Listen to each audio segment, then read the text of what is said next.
तो यहाँ पर पहले चरण का जो मतदान है वो बहुत ज़्यादा मायने रखने वाला है सभी पार्टियों के लिए। एक तरफ एनडीए है, दूसरी तरफ इंडिया गठबंधन है। तो पहले चरण में किसने कितना दम दिखाया था, एक और अगर हम आंकड़े की यहाँ पर बात करें तो बहुत दिलचस्प ये आंकड़ा होने जा रहा है। 2019 में जीत और हार का जो अंतर है वो यहाँ पर आपको दिखाते हैं।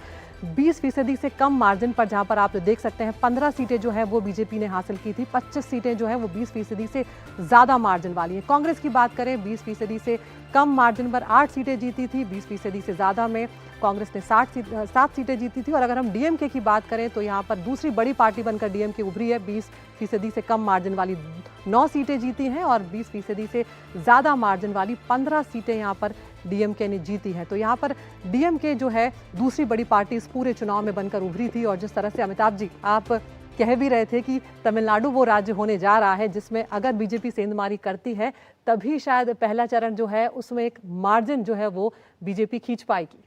हाँ, जो आंकड़ा आप दिखा रहे हैं बहुत दिलचस्प है। वो ये दिखाता है कि पिछली बार जो भी पार्टी जीती, चाहे भाजपा या डीएमके तमिलनाडु में, वो बहुत बड़े मार्जिन से जीती है। 20% से ऊपर मार्जिन लगभग आधे सीटों पर है। तो दोनों ही पक्षों के लिए अगर सीटें जीतनी है तो बहुत बड़े स्विंग की रिक्वायरमेंट है और 20% से ऊपर का स्विंग जनरली देखने को मिलता नहीं है चुनाव में। बिल्कुल अदिति जी, अगर बात करें तो 2019 में 39 में से 24 सीटें जो है वो डीएमके के खाते में गई थी, कांग्रेस के खाते में 8 सीटें आई थी। लग रहा है कि इस बार बीजेपी ने जिस तरह से बैक टू बैक रैलीज हुई है, प्रधानमंत्री की अगर हम बात करें कोयम्बटूर गए, सालेम गए, उन्होंने कोई कसर नहीं छोड़ी और बहुत ज्यादा जोर यहाँ पर लगाया है। निश्चित तौर पर भाजपा का वोट शेयर इस बार तमिलनाडु से अप्रत्याशित होगा, जिसका कारण साफ है। ऑल इंडिया अन्ना डीएमके अन्ना द्रमुक का वोट किस तरफ जा रहा है ये मालूम नहीं है हमको।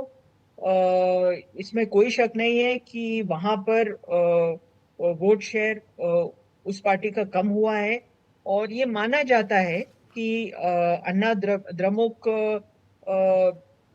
एक तरह से भाजपा से उतनी दूर नहीं है जितना डीएमके और कांग्रेस है।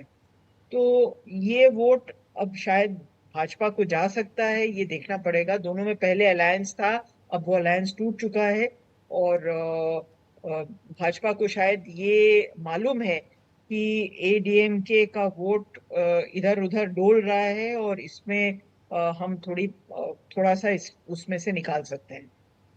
बिल्कुल, दक्षिण भारत के जो मतदाता हैं उनका मन बदलने में क्या बीजेपी कामयाब हो पाएगी, ये देखना काफ़ी दिलचस्प होगा। अमिताभ जी, पश्चिम बंगाल की भी बात कर लेते हैं। कल जिन 3 सीटों पर चुनाव होने जा रहे हैं बीजेपी ने ये इस पर जीत हासिल की थी। ऐसे में पिछले अगर कुछ सालों की बात करें तो बीजेपी ने अच्छी खासी पैठ अपनी पश्चिम बंगाल में बनाई है। इस बार के चुनाव में क्या परिणाम जो है वो और ज़्यादा बेहतर हो सकते हैं बीजेपी के लिए, या फिर भी एक बार टीएमसी जिस तरह से अपना दबदबा बना रही है हावी होगी? नहीं, इस बार कांटे की टक्कर वहाँ पे होने वाली है। बीजेपी वहाँ पर काफ़ी फोकस कर रही है लुक ईस्ट पॉलिसी के तहत। और 3M वहाँ पे इम्पॉर्टेंट है। एक है महिला, संदेश खाली इंसिडेंट से कितना महिला वोट बीजेपी की तरफ जाता है। एक है माइनॉरिटी वोट, क्योंकि कांग्रेस और सीपीएम अलग अलग लड़ रहे हैं और सीएए भी वहाँ पर जो इम्पैक्ट है सबसे ज़्यादा है आसाम के बाद। तो वहाँ पर इसका क्या इम्पैक्ट होगा माइनॉरिटी वोट पे, कंसोलिडेशन होगा या एंटी कंसोलिडेशन होगा। और तीसरा है महाजोत, यानी सीपीएम और कांग्रेस इंडिया अलायंस का हिस्सा नहीं है, तो वो अलग लड़ने से जो है जो एंटी बीजेपी वोट है वो डिस्ट्रीब्यूट होगा, जिसका फायदा बीजेपी को मिल सकता है। तो ऐसी 12 सीटें हैं जो बीजेपी पिछली बार 5% के कम मार्जिन से हारी है और अगर वो स्विंग हो जाता है बीजेपी के फेवर में तो इसका असर हमको सिग्निफिकेंट देखने को मिल सकता है। और हर जगह ही प्रधानमंत्री जब पहुंचे हैं नारी शक्ति का उन्होंने खास तौर से बात की है, उस पर ध्यान दिया है और संदेश खाली का जिक्र भी उन्होंने पश्चिम बंगाल में भी किया, अलग अलग राज्यों में किया है। तो देखना होगा कि महिला वोटर की यहाँ पर क्या भूमिका रहने वाली है और सभी से ये अपील रहेगी कि सभी मतदाता अपने मताधिकार का इस्तेमाल ज़रूर करें। एनडीटीवी डेटा सेंटर में मेरे साथ इतना ही, लेकिन आप कहीं मत जाइए। एनडीटीवी इंडिया पर खबरों का सिलसिला लगातार जारी है।